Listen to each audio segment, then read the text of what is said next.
Hello बच्चों, let's read the question. The question is find the values of n and x bar in each of the following cases. First part दे रखा है summation i from 1 to n xi minus 12 equal to minus 10 and summation i from 1 to n xi minus 3 equal to 62.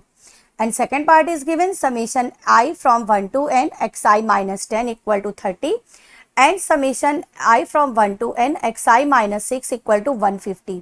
तो question start करने के पहले हम discuss करते हैं की कॉन्सेप्ट जो यहाँ पर हम यूज करेंगे. Okay, so the key concept is, सबसे पहले तो यहाँ पर हमें देखना होगा कि मीन निकालने का फॉर्मूला यहाँ पर हमें अप्लाई करना है. तो पहले वो फॉर्मूला देख लेते हैं. तो मीन को हम लिखते हैं एक्स बार से और x बार होता है समेशन x अपॉन n. यहाँ समेशन x मतलब जितने भी x हैं, जितने भी टर्म्स हैं उन सबका सम, और n होता है नंबर ऑफ टर्म्स. n यहाँ पर होता है नंबर ऑफ टर्म्स या नंबर ऑफ ऑब्जर्वेशंस आप कह सकते हैं. तो ये मीन का फॉर्मूला है जो यहाँ पर अप्लाई होने जा रहा है. ओके, तो चलिए अब आ जाते हैं फर्स्ट पार्ट पे. तो फर्स्ट पार्ट है summation i from 1 to n xi minus 12 equal to minus 10, ये दे रखा है. तो समेशन का मतलब है कि हम i को 1 से n तक वैल्यूज देते जाएंगे और जो भी मिलेंगे टर्म्स उन सबको ऐड करते जाएंगे. तो i को पहले हमने 1 रखा, फिर i को हमने 2 लिखा. ऐसे करते करते i को हमें वैल्यूज देनी है कहाँ तक, n तक, क्योंकि i varying from n to 1 to n दे रखा है. तो n तक ये हो गया xn माइनस 12, राइट. तो ये आ गया हमारा. इन सबको क्या करेंगे, ऐड करते जाएंगे. तो ये हमारा लेफ्ट हैंड साइड इस तरह से सॉल्व होगा, इक्वल टू माइनस 10. अब ये x1 x2 and so on xn, इनको एक साथ ले लेते हैं. x1 plus x2 and so on xn एक साथ ले लिया. और ये जो माइनस 12 है, ये कितनी बार है, n बार है.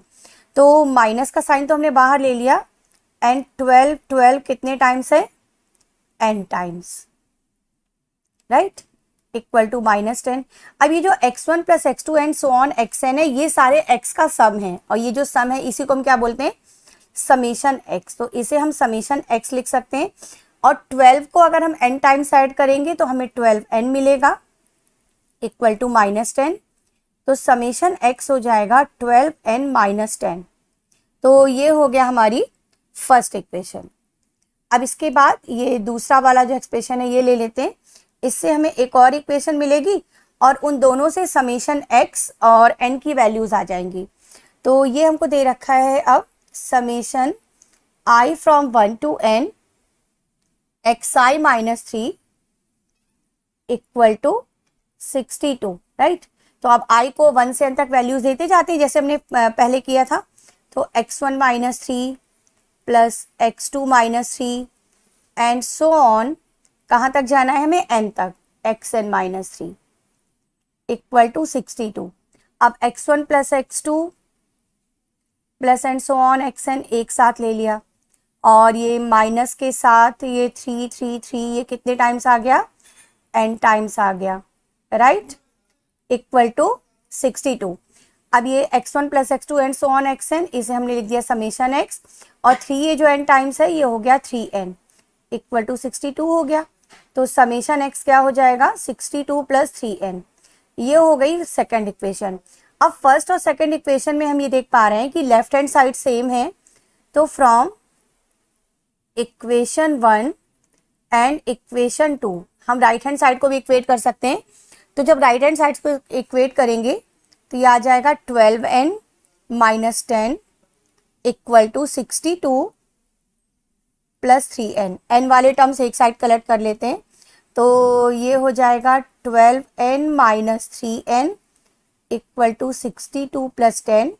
12 माइनस 3 हो गया 9.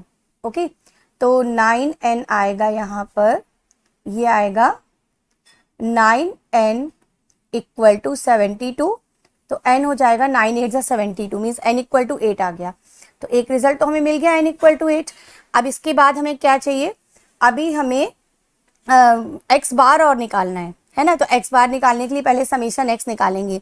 तो हम इक्वेशन 1 फिर से ले लेते हैं और इसमें n की वैल्यू रख देते हैं.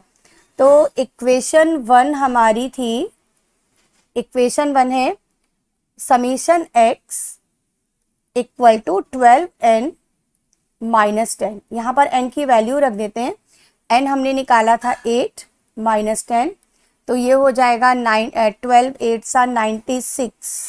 Okay, 96 minus 10 means 86। तो समेशन x आ गया 86। हमें निकालना है, मीन भी निकालना है, तो मीन को हम x बार से लिखते हैं और फॉर्मूला हमें पता है समीशन x अपॉन n। तो ये हो जाएगा 86 अपॉन 8, डिवाइड करने के बाद आ जाएगा 10.75।